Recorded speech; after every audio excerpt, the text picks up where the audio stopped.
think we are, isn't it? Aloha people, Merry Christmas Adrian, as usual. Oh, Merry Christmas, Claudia. Very good. Hello. Now, welcome again everybody for joining today's episode. It's the second episode of Meet the Pineapple. If you haven't done it already, please subscribe, follow us, social media, all the usual things. It's very, very nice to have you here today. To give you an update on the first week, we've got about 20 subscribers now, which is very good. About 150 views, so we only had one video, so thank you very much, guys. That's amazing. I don't know, do you want to thank somebody in particular, Adrian? I want to thank both of us for doing this because it's, how I can say, it's a friendly project between friends, and then it's nothing more than a nice social conversation, having different topics about hospitality. And then, of course, I'd like to thank to all of our subscribers, and then soon they will become more and more, and we're going to create more interest about our channel. But that's not the first priority. The first is to have a nice, beautiful chat about hospitality. Very good, thank you. And just I want to tell everyone that, as I said, we have one video on the channel, so if you missed it, if you didn't have time to watch it or anything, it is right here on the channel. And we talked about management styles with Martina, with our special guest. So in what ways does age and background affect management, affect a manager? So it's very interesting stuff, so if you want to check it out, please feel free. Before we meet today's special guest, we have another one of our special fun facts. So, Adrian, what do you have? Oh, definitely. As in the title, we have Meet the Pineapple. And I would like to say why it's associated with hospitality. Why is the symbol of hospitality, the pineapple? Back in the 17th centuries, the colonists, the American colonists, they found this exotic fruit in South America, and they saw that they were met with this fruit. They thought it's like a crowning for them. They brought it back home, and then they offer it to their wife, their friends, or to society.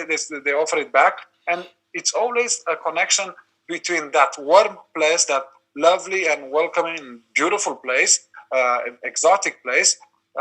It's a connection between those two. And then even now, it's a symbol of hospitality, of kindness, of warmness. It's an exotic fruit, and it always takes you in good places. Let's call it like that. So that's why it's one of the symbols of hospitality. It is true. It's a special fruit from Hawaii, and that's why it's always connected from the beginning to as you said, exotic. An exotic place. You think about beaches and palm trees, and that's what pineapple is. It is a symbol of hospitality. So thank you very much for that. And while we invite today's guest, what can you tell us about our special guest? Whoa, I cannot tell that much about this special guest because I think it's your friend. I think it's one of the guests that you invited, and I'm going to let him to tell us a little bit more. As far as I know, he is one of my neighbors.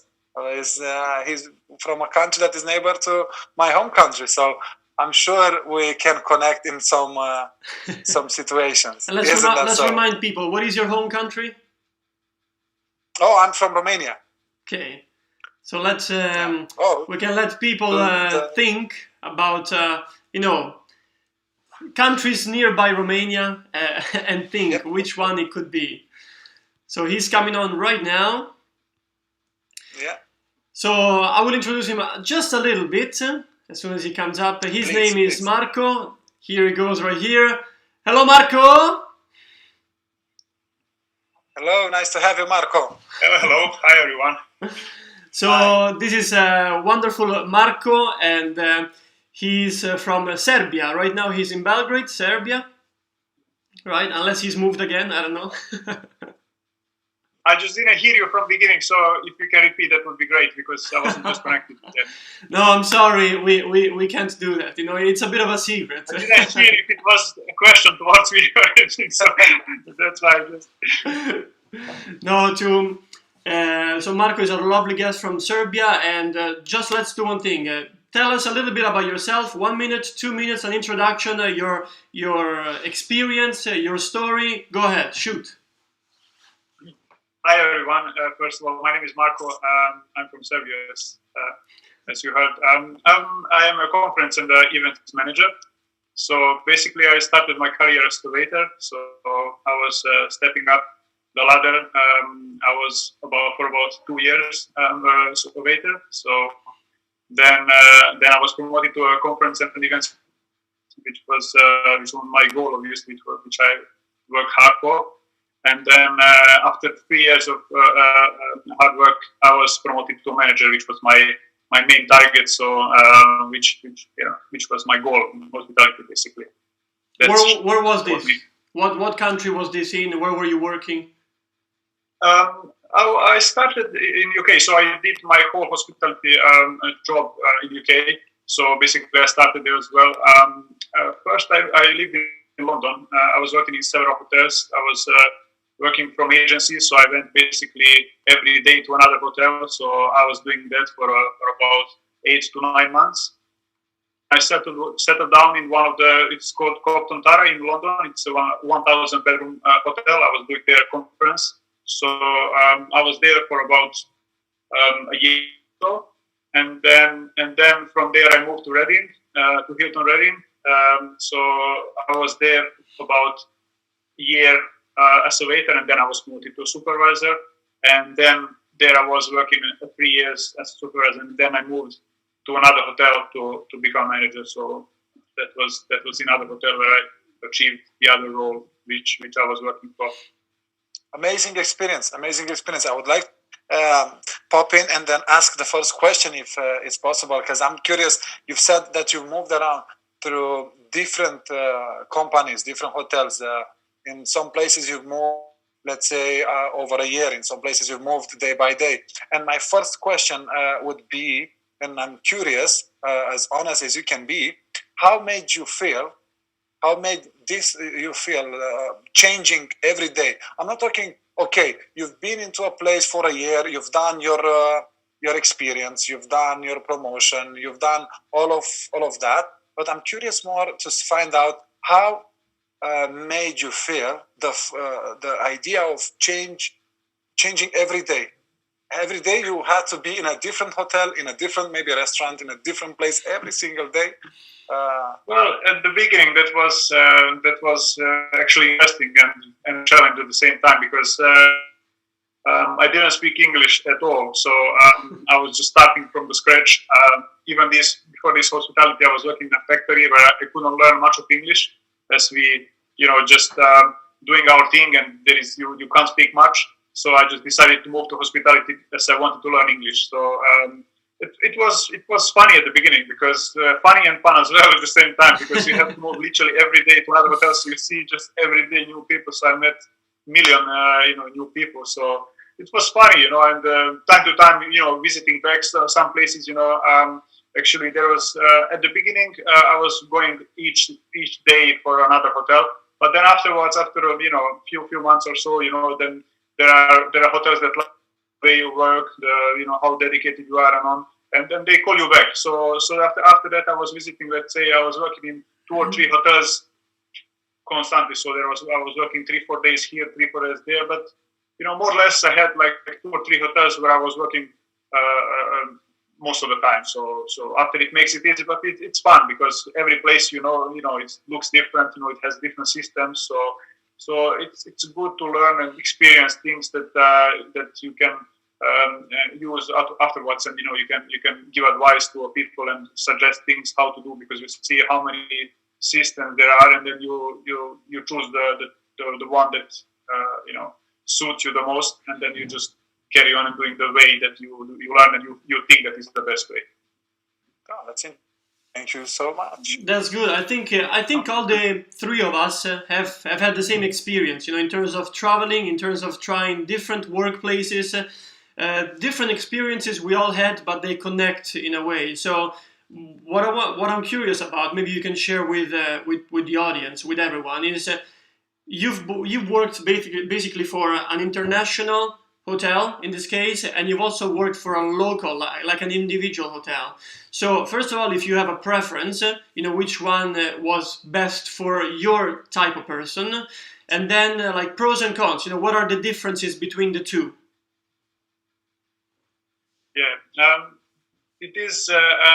It's so basically my goal was I wanted to both. So I can measure that is there really a difference between countryside places, countryside hotels, or international companies? Well, from my experience, yes, there is, and it's a huge advantage of international companies. There is a much better structure. So there is a much better system that the company work with. And each department and each person, each position that they have, they know what they need to do. They know what their goal is, what their target is, what their task is, and they're just doing that. In the countryside hotel or in a smaller hotel, you would do like much more things, which sometimes can be something that out of your role.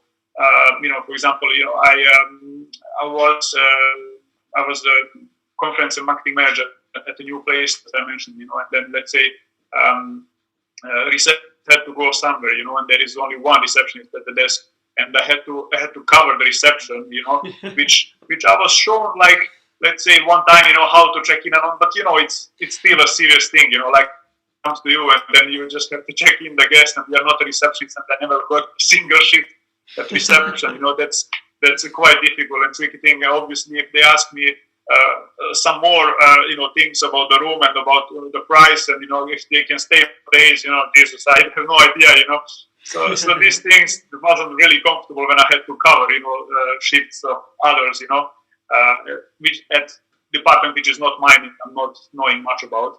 Cool. And the other thing is that, for example, in my case, there was like at Hilton there is.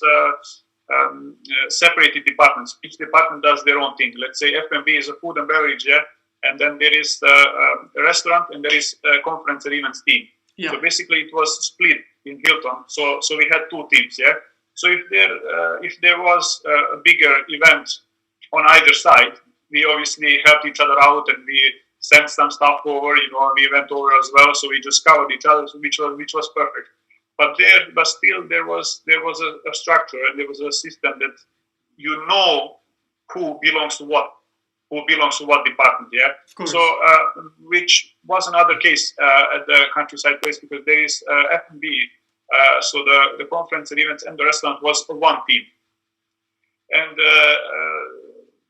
we were short of staff, as you all know how it is, and you experience how it is. It's very difficult because let's say in a conference rooms, always the priority is live. What is happening now? So obviously the restaurant and the bar, there always had to be a staff member because the guests are coming in. So obviously someone need to meet and greet them, and then. But always was, in this case, I was running both at one point. So in my case, I was like, I had to do like I was doing conference rooms, setting up and everything, which waiters supposed to do, which is nothing wrong, but that's not something that I was, working towards, and why I was building my career in my position. So I was doing basically like every position and everything every role that I could cover, which is bit harder when you have a structure, you have enough team members, and then you just deal with them. And in a case when you have bigger events occasionally, which is in the weekends, like Saturdays, Friday, Saturday, when we have like banquets for 300 people, then we just called 5, 6, for example, agency people, and then they came in, and then they just did cover the whole event. And then like during the week, the team members that we had was more than enough, the permanent team. Of course, yeah. how we run the business. But let me ask you something. Did the general manager from the non-franchise hotel, did he came from a franchise, or he was just the owner and he just hotel on his own without having a real structure on It was she. It's a lady. Yeah, she was coming from the same, because the company has 6 hotels, so it's a brand. So they bought a lot of 6 countryside hotels. There is one a 5-star, and the rest of them is 4-star hotel. Yeah, she came from the other hotel where she was running previously within the company. So yeah. No, I mean, it's maybe it's was just for me a strange thing, because I get used to something which was normal for me, and the system that we learned how to run, and then it was a bit challenging, but there is a positive side as well. It's a smaller place. It's like more warmly, it's like more you feeling home. It has a beautiful garden. We had unbelievable weddings there. With the country, the garden, everything. So everything has a different feeling, I think has plus and minus side. Oh, I understand. Oh, that's nice. That's very interesting. Well, one thing that I can say, it is not really a question, but it's just a memory, because Marko and I have worked together in the UK for about a year or so, and I just remember how dedicated you were, how confident you were, how knowledgeable about your position, about your job. So I'm just happy to hear, and I want to congratulate you once again, for stepping up and becoming a manager, because you definitely deserved it. We worked in a hotel that was a top performer in the UK and Ireland, and sometimes even in Europe.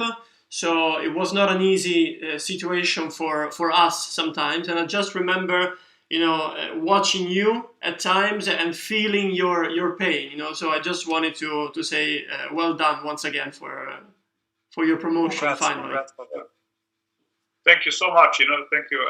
Well, there is always difficult times and all. It's normal, but that's how we learn, and that's how we learn. If there is a situation that we face and it's new for us, especially at the beginning when you're a supervisor, you just facing the things the first time, the issues. Then obviously there are the managers that are there always to support you, the operation manager.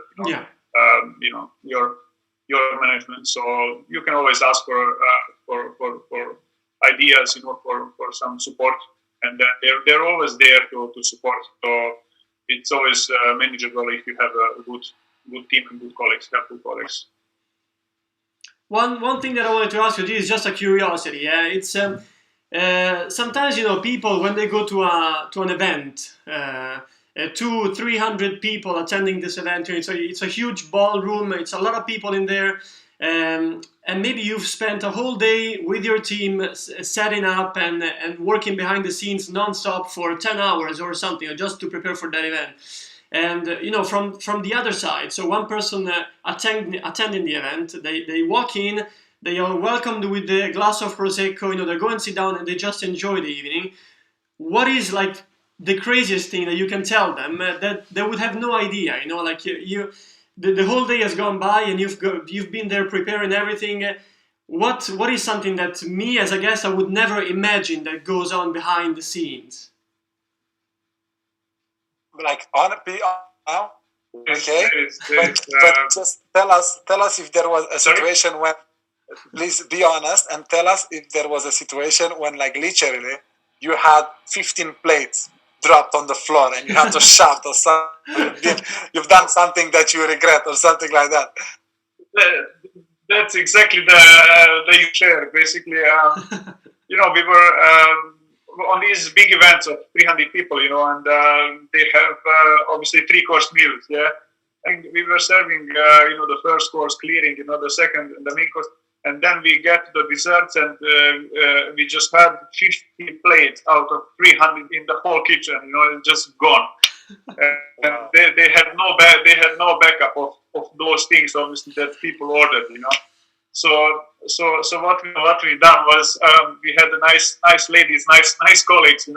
So we just gave to the ladies, to go, and we plate is basically a different dessert that they ordered, different type of desserts, But then we give to the nicest ladies, so they could smile nice, and the men can always forget even the what. So the ladies went there and say, "Hi, sir, we have a special thing, it's like upgrading them, We have a special dessert, even better than nice ladies, nice girls, they're just happy to what they get, and just happy. Yeah, so it was fun, and nobody noticed. That was a fun thing. Like they was just thankful, and afterwards, we spoke to the organizer. Oh, she was like, "Oh, thank you so much for everything." Not a single person mentioned that it wasn't the food that they ordered. So yeah, there was a million fun things. Well done once especially again. Preparing like 10 hours, as you mentioned, Claudio. Like 10 hours you're preparing for the whole thing. You're doing your best, to do the best, but then something that is not your fault, by smashing all the plates, which is accident, obviously, but there are these big high trolleys that the plates are, just plate up, and if someone just moved it a little bit, the whole trolley can smash. You know how it is. So it's not so difficult to smash them. It's not so hard. So, but then the fun fact is that we managed that no one noticed it, which was the most funniest things. We said in the future, so next time we're just gonna give to ladies, they're just gonna smile and no one gonna notice what they ordered. So that's the right way. Advice to your team guys as well, if you have any issues like that, just give to nice girls. That's it. That's nice. That's good. Or either way around, if you have nice boys, then send to the table of ladies, at the same time. Of course. Let's be 50-50 here, Let's not discriminate anyone. Yeah, of course. But business on the business event, there were more men than the ladies, But obviously, it goes on both sides. So. That's good. But tell us, please, what was your let's say biggest event that you've managed or you run, and smallest one, and the difference a little bit between them, if there are any differences or not, obviously. Well, the biggest event, which I'm never going to forget, it's one company that celebrated their 30th birthday. Jesus Christ, that was a hell of a party. So basically, they had like a meeting, like a conference in the afternoon, and then they just did a hell of a party. So basically, we were there. Oh my God, like I don't know, 7, 8. So it was like in the morning. We all started like in the morning on the conference, and we turned around the place. So basically, it was the conference for 170, 200 people. We turned around after the conference for, let's say, for 4 or 5 hours. The whole place turned into a disco, like a nightclub, like craziness, with palms, with flashy lights, like on the middle of the ballroom, there was just a round bar, circle bar, built, the whole bar was built, with the LED lights, with palms around, they brought in like a sofas, so like a VIP separate that you have in the clubs. If you go to the disco, if you go to a nightclub, it was homemade. They had the dancers and everything. There was 5 of us in the bar at that time, but we had no till. They just said unlimited drinks. So we were doing drinks. Let's say they ordered Jaeger bombs, but they don't order like 1 or 2. They said 15 Jaeger bombs. So we just put the shot drinks, shots on the table, on the bar actually, not on the table. Then we put the Jaeger glasses, and we were just pouring like with 2 hands like that, and we were doing the Jaeger bombs. Very interesting description. We had a live dance, live performances, like from 2 groups of dancers from all around the world. We had a DJ with all the lights, with all the flashlights and everything. It was crazy. And at the end of the night, 5 of us, 30,000 pounds worth of beverage we sold. Wow. 30,000 pounds for 170 people. So that was madness. When I told my boss that we made 30,000 pounds, he was like, "What?" We literally had we just had like 20 bottles of Jack Daniels in the bar, 20 bottles of vodka, 20 bottles of gin, and then all the store was stacked out. I never seen that much beverage, at one event, like it was crazy. 30,000 pounds, normally you make like 2K per event, 3,000 pounds. Yeah, depends. Some places they don't make 30,000 pounds. So yeah, that was the most memorable. Well, you make your bosses. Sorry, I didn't hear the question. I said that in some places. Yeah, of course. We were extremely proud of that, and we were mentioning that event, for a long time, and still today, when you just ask me, it just comes to my mind like that, because that was something crazy. That's nice. Thanks for sharing. You asked me about the smaller events as well. Well, smaller events. Sorry? I want to know the difference. Okay. Can you repeat the question? I didn't hear you. Yeah. The question was if there are any differences on preparations, let's say like that. Differences. Yeah, obviously bigger event is more fun, for me especially, let's say, I don't know, on the bigger events, like when we went through all these difficulties, as we mentioned with plates, and there are other things as well, which they change their mind, they're changing the food all the time, and then they have, you're facing many difficulties throughout the night. But then when all that food service is gone, and then you just see the people partying on the dance floor and everything, and everyone's happy, and you're proud, and then you are like, oh my God, this work was worth to do, and that makes you feel happy when you see everyone is happy. You like managing a club, so it's that's why I choose CNA, because I like to party and celebrating this stuff. It's not boring thing, it's a fun. So that's why I choose it. I'm a young man, so I like to party like everyone. With the small events, as you asked me, there is that depends what they celebrate. If there is birthday party or depends what they do. Everything has its own charm. It can be fun. I prefer a big, because that's just leaves the bigger impact on me. That's just me. That's true. That's nice. I guess we all do. Bigger events are more fun. In terms of partying and everything. So I don't know if Adrian has any more questions for our guests. How is Serbia these days? That's something that I always want to ask. Did you hear me? Or are we having trouble with the connection? I didn't hear you, sorry. Sorry, I wanted to ask you, how is Serbia these days? Is everything okay? Any Christmas markets? Serbia?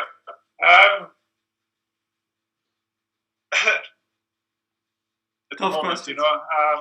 I don't know if you know or not, but Serbia, actually Belgrade, the capital, is the biggest party place in Europe. One of the biggest party places in Europe. I mean, people come from all around the world. It's really famous of parties and clubs and everything.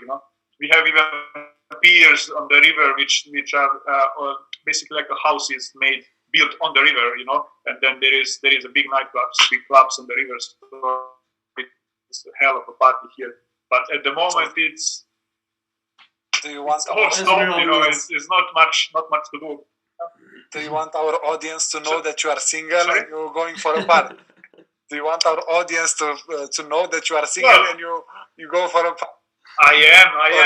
You know how people say casting is open. Well, the great thing is that I know in Serbia they're opening a lot of new hotels, so that means that it is a growing place, at least in Belgrade, in the capital. It is a growing city. Chances for business, after this period is over for everybody, then it's gonna be booming, even possibly especially in Serbia. Yeah, definitely. If we're talking about construction and the new hotels, there is a lot of hotels that have been built. For example, Hilton was opened in 2018, 8th of March, and so it's a brand new hotel. It's a 5-star hotel, so it's really luxury and all. So It's literally in the heart of the. We have Hilton, we have Crown Plaza, we have Holiday Inn, we have Metropole Palace, we have Hyatt. So basically, the biggest hotel brands are all here, and it's all growing. I mean, and there are not a lot of hotels that have been opened recently and been built, but at this point, it's just crack. There is no business at the moment, especially in my department, conference and events, when you need to guide, a lot of people and have a lot of people at one place, it's impacting big time my business, my department. When other places, restaurants, you can still run, people come, you just have the distance, between the tables, and also the restaurants you can still run and manage. But my department is just affected big time at the moment. Yeah. But we are hoping soon it's gonna be over, and then we just get back to normal and what we're passionate about. So, would you travel again? Would you go again overseas and work in some different countries, or you want to? Good question. At the moment, no. Thank you. At the moment. Thank you. I didn't hear you. I said thank you. Yeah, I didn't hear you. I'm trying to do my job. That's why. Thank you so much. You're very welcome. It made me think. I was thinking of it, but I don't know. At the moment, I feel good at home. At the moment, I'm not planning, but you never say never. Maybe something comes up. This Corona pandemic once is over, who knows? Everything goes back to business. If who knows what's gonna pop up. So I'm not against it. Maybe I will move, but at the moment, it's happening. So can be in future. I don't know. Fingers crossed. We'll see. We'll see. Maybe at the end of everything, we will be able to meet and talk in person. Right now, this is it, right here. Yeah, of course. So I can't wait to meet in person. I haven't seen. And do a party. Yes, this is what you want to do. Guys. Party, yeah, of course. To go back to normal life, Back to business. To a fun time. Yeah, I can't wait to see the friends again. There are some people, Claudio as well. I haven't seen him for about 2 or 3 years. So there are some friends, which who I haven't seen for a long time, which I really hope to see. And all the borders are around closed and everything. It's everyone knows. But yeah, can't wait to get over it and then to see the friends, to have some fun and to enjoy the life. The sooner the better. And thank you once again, Marko, for being on the call today, for sharing your experience, your story, your crazy stories. We love them. And for next week, anybody who sees this live, if you want to be on the call, if you want to talk about a certain topic, we can talk about it on your behalf. You don't have to be on the call. But thank you once again, and have a great evening. Sure. Thank you, Claudio. Thank you for having me. So it was fun to be here, and I really enjoyed the conversation. Wish you all the best, guys, and wish you a lot of followers, likes and subscribes, as we all say. So just keep up the good work, and all the best, guys. Thank you, Marko. Goodbye. All the best. Ciao. Goodbye. Ciao.